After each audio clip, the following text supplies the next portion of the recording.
What's up, Packers fans? Happy Monday. Welcome into an all-new episode of the Pack-A-Day Podcast. I'm your host, Andy Herman. You can follow me on Twitter at Andy Herman NFL. You can find the podcast at Pack-A-Day Podcast. Hope your weekend treated you well. To all the mothers out there, hope you had an amazing and fun Mother's Day. Appreciate you guys being here. I just want to say thank you. I know I get to do this every once in a while, but I still pinch myself every now and again. I get to just come on here and talk Packers 365 days a year, and there is nothing in the world that I would rather be doing. So thank you for making that a possibility, and thank you for making Pack-A-Day part of your daily routine. It really means the world. So appreciate you guys so freaking much. Shout out to our brand new Pack-A-Day Podcast YouTube members, Jacob 12, William D. Lofton Sr., and David Groh. Thank you guys for signing up for that. If you haven't checked out those memberships yet, make sure to do so. We've got some news and notes I want to get to here in just a moment. And then today we're going to be going over, let's just say, a handful of Packers that need to bounce back in 2025. So we're going to be going over those in just a moment. There's a reason I really like going through these type of players, and why I really like kind of going through this episode right around this time, because we end the season and then we spend the next part of the season going over, what happened, and sort of a post-mortem, if you will, of what happened, what went well, what went wrong. We immediately jump into which Packers free agents are not going to be back with the team, which ones will be back, and then which free agents will the Packers sign, and then which ones they actually signed, and then which Packers the Packers are going to draft, or which players the Packers are going to draft, and then which ones they actually drafted. And then we get to this point, and we've got a couple weeks from OTAs and mini camps, and I think it's just worth refreshing and just reminding. And of course, I know you guys know this anyway, but yes, the free agents, the draft picks, they have the ability to make a major impact. Go back to last year. Adrian Cooper, Evan Williams, Javon Bullard, Xavier McKinney, Josh Jacobs. Just that's a good starter pack right there, right? Like, those players had a significant impact on the Packers 2024 season. And hopefully the group of free agents and draft picks will have a similar impact in 2025 and beyond. But the biggest way that this team will be successful isn't just the free agents and draft picks that they brought in. Yes, that will certainly be a piece of it. But the biggest way that this team can really make a jump and can really improve is by the players that were already on this team taking a significant step, or in some cases, like the players who we're going to be going over today, getting to a place that they were previously, or just bouncing back from a really tough, or at least a semi-disappointing or step down in 2024. So we're going to go through all of those players here in just a moment. Before we get there, just some quick news and notes. This one is not super surprising, but tight end Tyler Davis, basically their lone remaining free agent, is not going to be back with the team. And you would have assumed that if he was going to be back, he would have been back by now. But in case you were wondering, the former tight end and special teams player is not expected back in Green Bay. That was a report per Bill Huber over at Packers on SI. Meanwhile, Taylor Algersma, per Bill Huber as well, received a follow-up interview with the Packers over the weekend. This was, again, sort of a second interview, if you will. This is a really interesting process. The first thing I'll note here is that we've talked about how he was going to do the Packers rookie minicamp, and then the following weekend, which was this past weekend, he was going to do the Bills rookie minicamp. He did not do the Bills rookie minicamp because he had that second interview with Green Bay. I've never heard of this before. I've never heard of a second interview for a player. I'm very intrigued as to what sort of the process, situation, and scenario is here. My guess is that this very much will end up with a contract in Green Bay. And I would feel terrible for the guy if he missed out on Bill's rookie minicamp, if this was not a real legitimate opportunity for him. But this seems like it's the obvious situation. They already opened up a roster spot. He did not attend Bill's minicamp. It would seem like this will end in a contract. The thing that throws me is this is not anywhere near what you would consider sort of like standard protocol, right? They had him in for a top 30 visit. They got to know him on the top 30.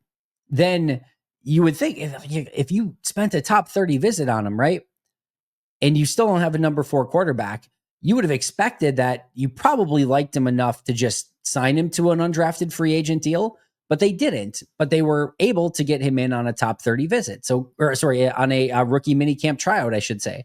So you get him in for the rookie minicamp tryout. And then this would seem to be like, all right, this is your true audition. He goes through that. and then he I guess leaves town, and then he comes back for a sec. This is very odd. Usually things like this do not drag on for just like a rookie minicamp tryout player. Now this is a slightly unique scenario because he's got some options in the CFL and apparently had another option potentially with the Bills to go work out with them. But we'll see if this ultimately ends up in a contract. I would assume it probably will on Monday or Tuesday. But as of right now, El Gersma is still not on the active roster. And we'll just have to kind of wait and see it to see if he actually gets that contract, accepts that contract, and becomes a member of the Packers, and probably fights it out with Sean Clifford for a practice squad spot this upcoming season. Meanwhile, Andre Dillard, the other Packers remaining unrestricted free agent, signed with the San Francisco 49ers. So he is officially a 49er, and he will not be back in Green Bay as well. And then last but not least, Elton Jenkins. So there was some interesting sort of buzz. I believe it was Jason Wilde who brought up on his radio show just sort of the context of, hey, we saw these players in the pictures at the, voluntary, workouts, and Elton Jenkins was not a piece of those as far as anyone could tell. And what it felt like to me, it was Jason was like throwing it out there on the radio as a conversation topic of, hey, what if he's upset? What if he doesn't want to go to center? Do you think he could want a new contract or whatever the case may be? It did not feel like Jason was reporting this. It felt like, hey, we're on the radio, we're talking, let's just have a conversation. Could there be something there? Is this something? Is it nothing? It didn't feel like anything that was like, let's drum up something for the sake of drumming it up or anything. It just felt like a conversation, which then of course took on some legs of its own and so on and so forth. I can confirm, I do know that Elton was not at team activities for that initial part, for the voluntary portion. I do know he was not there. However, Elton Jenkins on Sunday tweeted out one little thing, just a little blue cap emoji. You know what that means? It's just cap. It's not real. It's fake. So the insinuation here is that the entire situation of Elton potentially being upset or maybe not wanting to be whatever is not true. That's the insinuation.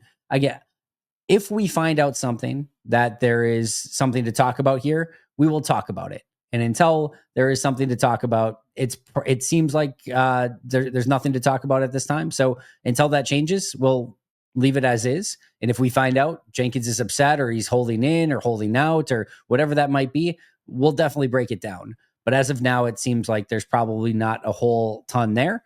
And until that changes, I would say we're seemingly in a pretty good spot. And Elton Jenkins is going to be the center in 2025. And that, like I said, is a very good spot to be in. So if anything changes, we'll go over it. But for now, Elton Jenkins, hopefully no issues moving forward. And at least per the blue cap emoji, it would seem like there shouldn't be much cause for concern at the moment. All right, with that, let's get to our main topic for today. Like I said, Packers who need to bounce back in 2025. Couple things. 4 players that I'm going to tell you right now are not on this list. Number 1 is Jordan Love. Could you make an argument for him needing to bounce back from 2024 and the overall performance that he had? Sure. Can pretty easily make that argument. I'm going to give him a pretty solid pass on that, considering there was the immediate MCL injury, there was the then groin injury, and then the thumb injury. Never felt like he was fully healthy. Missed a ton of practice time. Remember, he missed some practice time at the beginning of installs as well during training camp because of the contract situation. It just felt like it was, I wouldn't say like a lost season, but there was just so much going on. It didn't feel like we ever got anywhere near fully healthy Jordan Love that was consistently and constantly practicing. And it certainly felt like it affected him to some large extent. Also, even still beyond that, like he still had a pretty solid year overall. Not, I don't think what anyone was hoping for, but I'm willing to give it a little bit more of a pass at this point and say, let's see what he looks like healthy in 2026. And then we'll be able to make in 2025 and 2026, we'll be able to make a better determination based off of this upcoming season. So he's not on that list. Jordan Morgan, also not on the list. You could make an argument that when he was actually in that, you could maybe need to bounce back from that. To me, he was mostly fine when he was in there. It wasn't bad, wasn't great, wasn't good. It was fine. As a rookie, kind of making a transition to guard, I think that makes sense. It's not the worst thing in the world. Also, he was battling the injury issues even when he was actually in there in the games. So I don't think we ever saw the true Jordan Morgan either. So he is not on this list. LVN is not on this list. If this was a list of players who need to be better in 2025, LVN would be very much on this list, right? But there's nothing to bounce back from. This has kind of been who he's been over the last 2 seasons. And, there hasn't been like a sign of like, oh, he's a lot better than this. You could make the argument again for it here, but I did not include LVN on this because I don't know what there is to bounce back from. I did think get a little bit better in 2024 from where he was in 2023. So hopefully we're just seeing some sign of progression here. But again, as far as like a bounce back, I don't think it was a terrible season, just hasn't lived up to that, first round pick expectation as of yet. And then the other player that's not on this list is Jair Alexander. Same sort of thing. This was injury related. When he was out on the field, say for the Philly game, he was pretty darn good, making an impact. And then when he was not out there, obviously it was disappointing. We also don't know, again, the full extent of what's going to end up happening with Jair, although, again, has been trending in a direction where he's likely back in Green Bay, but we're still going to have to see how that plays out. And for now, I didn't think it made a ton of sense to include him on this list, mostly due to the injury situations. And just, I don't think we saw the real Jair Alexander for the most part last year. And when we did, he was still pretty darn good. So those players are not on that list. That leaves 10 players that are on this list. And I'm going to be honest, I thought it was going to be pretty easy to put together a list of like 15, 16 people and then have to like narrow it to 10. The truth is I had basically 10. And just to be totally transparent here, yes, it's cooler if you have a list of 10 or like there's a nice round even number, right? It's kind of cooler to go through. If there weren't 10, I'm not going to add a 10th to the list just for the sake of adding a 10th to the list, right? If there were 9, we would have talked about 9. Does it sound as cool as the 10 Packers who need to bounce back? No, it doesn't sound as cool, but I don't really care. I'd rather have it accurate than sounding cool. But in this case, there were a perfect 10. There are 10 players that I feel need to bounce back in 2025. Let's get into it right away here. At number 10, Daniel Whelan. Not the maybe most fun one to start off with, but let's talk about it nonetheless. Here's the thing. The numbers between 2023 and 2024 for Daniel Whelan were almost identical. Like almost exactly the same. So it's tough to say like bounce back. Like he had a, fair, fine, good season in 2023 and then basically repeated it almost to a T in 2024. But here's where I would sort of fight against that a little bit. First of all, his 46.1 yard average last year was 28th in the NFL.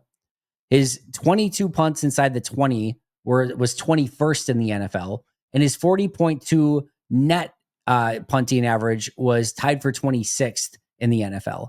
So his overall numbers were below average. He was towards the bottom of the league. Where I would say he needs to bounce back here is I actually thought he was having a really nice season, and then towards the end of the year, it really sort of seemed to fall off. Now, in Green Bay, when the weather changes, that can happen. But even in the dome games against the Lions and the Vikings, he did not punt well. Here were his like gross averages at the end of last season. Miami, he had 43 yards a punt. The Lions in Detroit in a dome, 41.7 yards per punt. The Seahawks was 42.5.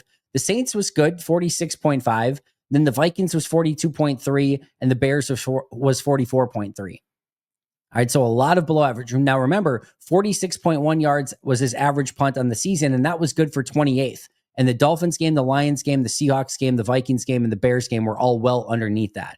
So it was a really poor performance to end the season for Whelan. And also per PFF, in 2023, he had a 63.7 grade. In 2024, had a 56.7 grade. So it took a 7-point decrease from 2023 to 2024. I think there's still a very good punter there. I really liked what I've seen out of Whelan. He, in a pinch can also do some kickoffs for you. I think he's going to continue to get better. But the end of last year was not what you wanted it to be, not what you expected out of him. And because of that, I think he does need to bounce back, show a little bit more in 2025. And here's the thing with Whelan, if he goes out and has a really good year, he probably gets a pretty big time extension. If he doesn't, he probably has competition in 2026, or they might just go in another direction if it's a poor season. So I think this is a really big year for Whelan, and hopefully he can kind of bounce back from what was a tough end of 2024. All right, number 9. This is a little bit tricky because you could point out, and you wouldn't be totally wrong in saying that I'm kind of talking out of both ends of my mouth here. And what I mean by that is if Jair and if Morgan and if Jordan Love are not going to be on this list due to injuries, then should Luke Musgrave be on this list due to injuries? And it's a fair point. I'm going to say that right out front. Here's to me where it's a little bit different. For Luke, in 2024, yes, he was beat up, hurt, and never felt like quite himself, right? But once he got back from that injury, and I'm sure there was a little bit of rust to work off and things like that, he just really didn't add anything to the team at all. And to the point where at the end of the year, you look at his stats: 7 catches, 45 yards, 6.4 yard average. I mean, if he played 2 games, okay? Like if he played 2 games last year, I would have said, I would have liked to have seen him have better than 7 for 45 with a 6.4 yard average. It's just a really abysmal number. And when he got back, he just could not find any sort of rhythm within the offense. They couldn't find a consistent way to use him. He was not really a red zone threat. He was not a seam threat. There just seemed to be sort of a loss for figuring out how to get him integrated in the offense in any real way. And on top of that, and for PFF in 2023, they had a 68.1 grade on him in 2023. And that this is not like a total grade, right? This is averaged out. Like this is, almost like think of it as like a per snap grade. 68.1 for PFF in 2023, 47.1 in 2024, a 21 point dip for PFF. Now for me, I had a plus 1.45 grade on him in 2023. I had a plus 0.65 in 2024. Wasn't anything egregious, but at minimum, he did not take a step forward. He did not get better. And it really just felt like he had no real significant role on the team once he came back from injury. And that was my bigger concern. And they spent a 2nd round pick on him, a really good 2nd round pick on him. And they are expecting him to be a legitimate playmaker in this offense. And when he was on the field last year, albeit in limited amount of games, he just wasn't anything remotely close to that. And even just going from a 10.4 yards per catch in 23 to a 6.4 in 2024 kind of tells you all you need to know. Now, am I hopeful that a lot of that was injury related and he just missed the practice time and just couldn't get reintegrated in the offense? Yes, I'm hopeful. I'm hoping for a big breakout this year for Luke Musgrave. I still think there's a ton of talent there, but he needs to bounce back. Whether it's just from the injuries, whether it's from the performance, whatever it might be, he needs to take a major step in 2025. And I do feel like he needs to bounce back from that performance in 2024. Number 8 is another interesting one to discuss. Rasheed Walker.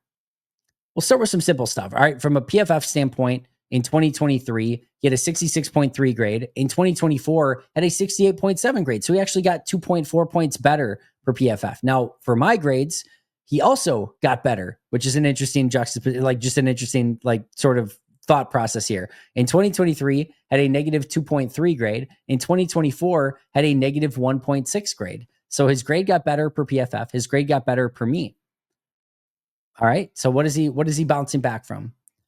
Here's the big thing for me. In the last 10 weeks of 2023, so remember he started in that competition with Yash Nyman. He and Yash went back and forth. Rasheed eventually won it. And in those last 10 weeks of 2023, he had a plus 2.05 grade for me. A plus 2.05. I thought he had a really good camp. Matt specifically talked about how he responded in a huge way to the drafting of Jordan Morgan and went out of his way and really earned that left tackle job. Like I said, I thought he looked great in camp. And then you basically have it where Jordan Morgan, they're thinking like, yep, he's going to rotate into left tackle. He's going to be a play there. Walker played so well in camp and early on that it was like, yeah, we're just going to move Jordan Morgan, our 1st round pick, to right guard because there's no competition to be had at left tackle with Walker. He just won it. Yet for me then in 2024, a negative 1.60 grade. So those last 10 weeks when he won that battle, plus 2.05, had a great camp, and then had a negative grade through the course of the season. That to me is where it was a little bit disappointing. And for even when Rasheed has been playing well, there is maybe not a player on the roster that I feel like Green Bay and the coaching staff and like everyone has just talked about in a just really interesting way of like, yeah, he's got to be better. Like, it's just like almost constantly of like, anytime Rasheed was brought up after that point, it was like, yeah, there needs to be a better attention, whatever it might be. Like it felt constantly like they were not completely satisfied with the way that he was playing. And then they drafted Jordan Morgan in the 1st round a year ago. Now they draft, of course, Anthony Belton this year, another player who could potentially play left tackle. And we know that Walker is due for that potential contract extension and could easily be a free agent that leaves next year. There's all this competition now. I do believe that Rasheed Walker is going to have to bounce back. And if he wants to earn that starting job outright again, he's going to have to really earn it in this offseason. And even if he does, they still might rotate somebody with him. And I do feel like it was a little bit of a disappointment after a really strong end to 2023 and a great camp of just, I would say below average play in 2024. I think PFF would, disagree with that a little bit. They had a 68.7 grade, so that's above average. 60 is average, so it's above average. I, again, had a little bit of a lower grade. But either way, I think there's a better player out there than what he showed this past season. I would like to see him to take that step. And I'd like to see him make it complicated for Green Bay of like, hey, you should be keeping me. I'm a really talented left tackle. You probably don't want to get rid of that. I would love for Walker to go ball out. And I think he's everything at his disposal to go and make that happen. Let's see if he can do it. And I do think there's a little bit of a bounce back there for Rasheed Walker. Number 7 on my list is Karl Brooks. Here's another interesting conversation. In 2023, he had 30 pressures and 4 sacks. In 2024, he had 28 pressures and 4 sacks. He went down a total of 2 pressures. He was basically, in a way, from at least a pass rush standpoint, almost identical in results. However, PFF 2023 69.8 grade, in 2024 61.8, a full 8 points lower than he was the year before.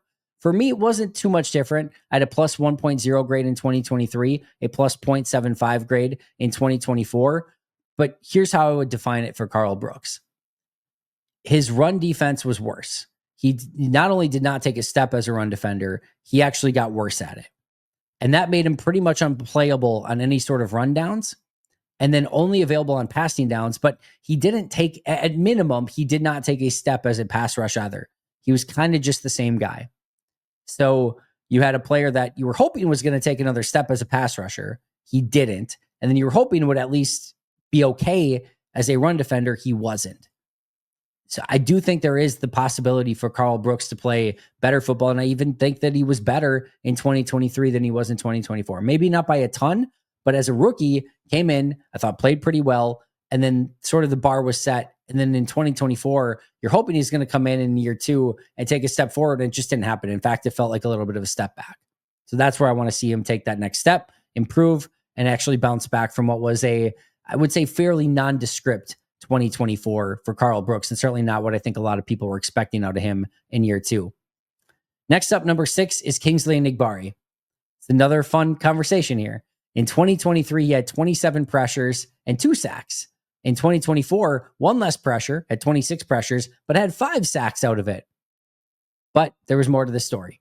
In 2023, PFF gave him a grade of 62.5, and then last year a grade of 56.8. Did not grade him as well. For me, at a negative 0.6 in 2023, a negative 1.85 in 2024, and ended up being one of my lower graded players on the team this past year. And I've talked about it a bunch lately. I thought he was one of the more disappointing players in 2024, but it is worth noting he had that entire ACL situation that I think really complicated things.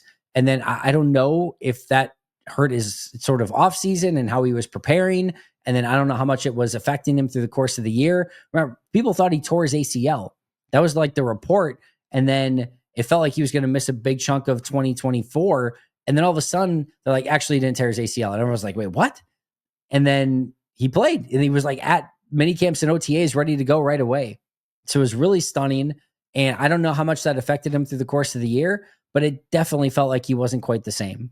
Despite the fact that the pressures were almost identical and he had a few more sacks, the overall game for Enagbare just never really took off this past year.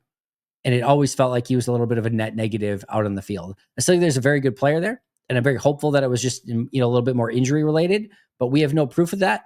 And it didn't feel like it was something that was really consistent at any point in time for Enagbare last year. On top of that, you have Brenton Cox coming back, LVN coming back. You've got Rashawn Gary coming back. And then you now have Baron Sorrell and Colin Oliver also right there for you to compete for these spots. If there's any sort of setback for Enagbare or he doesn't take that step forward or just, again, doesn't look good in camp, as I've mentioned lately, I do think he is a potential cut casualty or camp cut casualty because his money did go up to that over $3 million because of the playing time incentives. And I could see a world where they're like, hey, we just haven't seen the progress, especially this past year. So I think it's a really big offseason for Enagbare, and I do think he needs to bounce back from what was a pretty disappointing 2024 campaign. Number 5 is Jayden Reed. Another really interesting one. Keep saying this, but I think a lot of these are. In 2023, as a rookie, had 64 catches, 793 yards, and 8 touchdowns. Really good performance.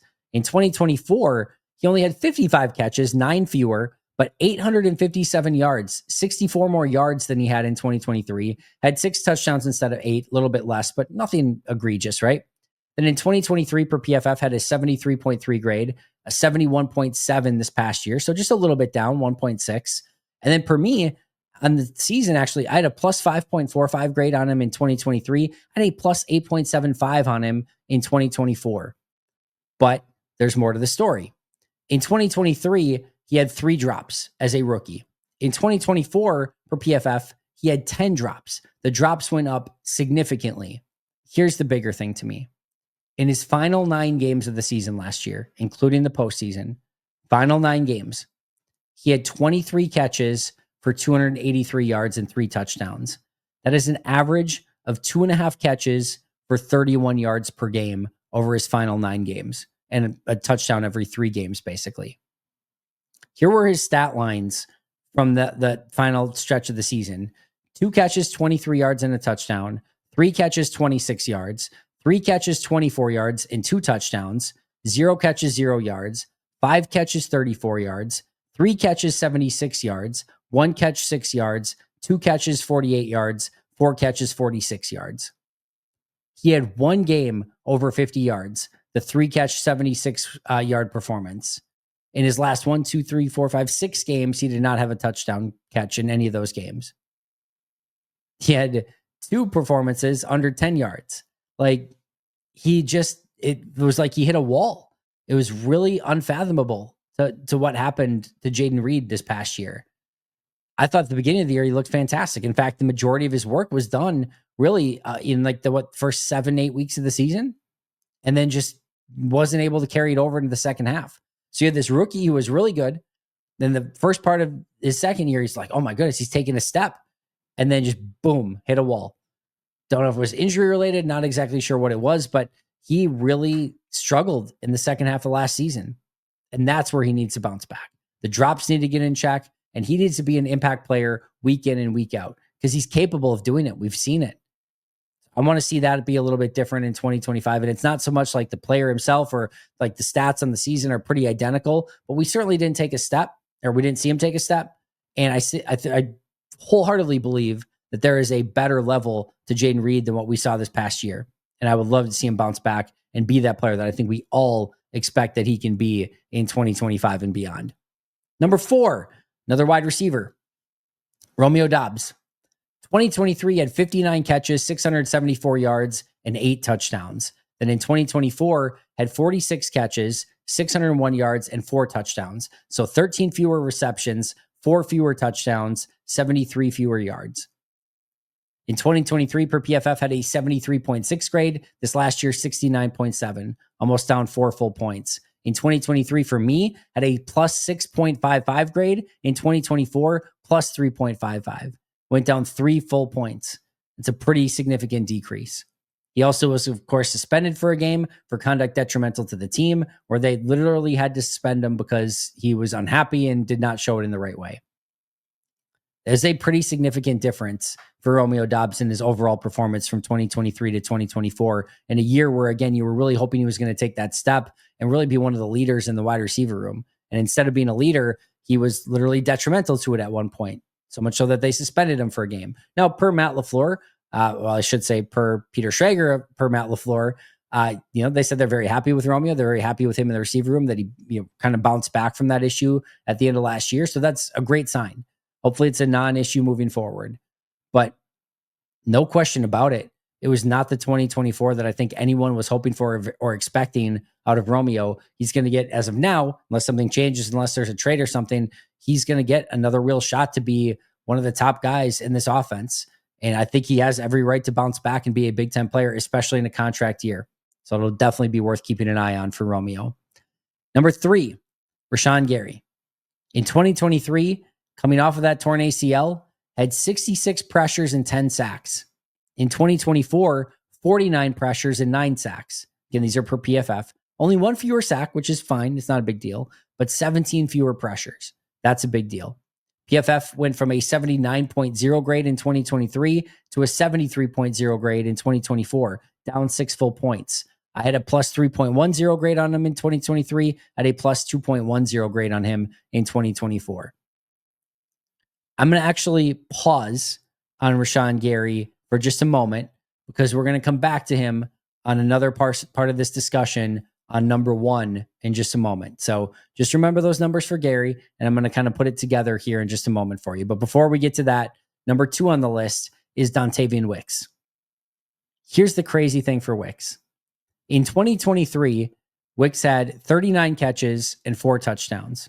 In 2024, he had 39 catches and 5 touchdowns. But here's the really crazy part. The efficiency difference was unbelievable. In 2023, Wicks had 39 catches for 581 yards. In 2024, he had 39 catches for only 415 yards, a difference of 170 yards almost in the same amount of catches, but lost 170 yards doing so. Was nowhere near as dynamic, explosive, or was able to convert some of those big plays to get some of that yardage to be a little bit more efficient, just more explosive for him. That's not even it. In 2023, he was able to get 39 catches and 581 yards on 58 targets. In 2024, he got the same 39 catches, but 170 fewer yards on 76 targets. He got targeted 18 more times. So he had 18 more targets, had the same amount of catches, 170 fewer yards, had 1 more touchdown. So the efficiency just plummeted. His PFF grade went from a 77.8 to a 65.1, a 12.7 point difference. He went from a plus 6.75 grade for me in 2023 to a plus 1.80 grade in 2024. Now, there were some signs towards the end of the year that he was starting to put it back together, catch the ball a little bit cleaner, and be a little bit more dynamic, but it certainly was not consistent enough. And it was a very disappointing 2024 campaign. And he, of all of the receivers, and Reed is one, Dobbs is one, but if there's anyone that really needs a pretty significant bounce back, it would absolutely be Dontavian Wicks. And that brings us to number 1. And then again, we're going to circle back here with Rashawn Gary as well. Kenny Clark in 2023, he's of course number 1 on my list. In 2023, 66 pressures and 10 sacks. 66 and 10. In 2024, 34 pressures and 1 sack. He went down 32 pressures and 9 sacks. His grade from 2023 was a 70.4. In 2024 was a 60.0, down 10.4 points. Here are my grades for Kenny Clark. When he started in the league is the very first year that I did my grades. And to be fair, about the first 3 years of this, those years were a little bit higher in totals. Then there was a little bit more like room for higher grades and lower grades on those years, but it'll still get the point across very clear here. First year was a plus 10.95, then a plus 13.1, then a plus 11.7, plus 9.8, plus 11.7, plus 4.25, plus 4.65, negative 0.1. He's never come close to anything in the negative. And it's a neutral grade, right? It's basically 0.00, which is exactly what PFF had him at. That had him a 60.0, which is exactly their neutral grade. And I had him a negative 0.1, where 0.00 is exactly my neutral grade. So we had almost identical overall grades on him, basically being a neutral level player. It's not going to hurt you. He's not going to help you. It's neutral level. That's not what you can get out of Kenny Clark. And losing 32 pressures and 9 sacks year over year from 2023 to 2024 is a massive problem. Here's the crazy thing. Rashawn Gary and Kenny Clark, let's take those two combined. In 2023, they had 132 pressures and 20 sacks combined per PFF. In 2024, 83 pressures and 10 sacks, a difference of almost 50 total pressures and 10 total sacks just from those two year over year.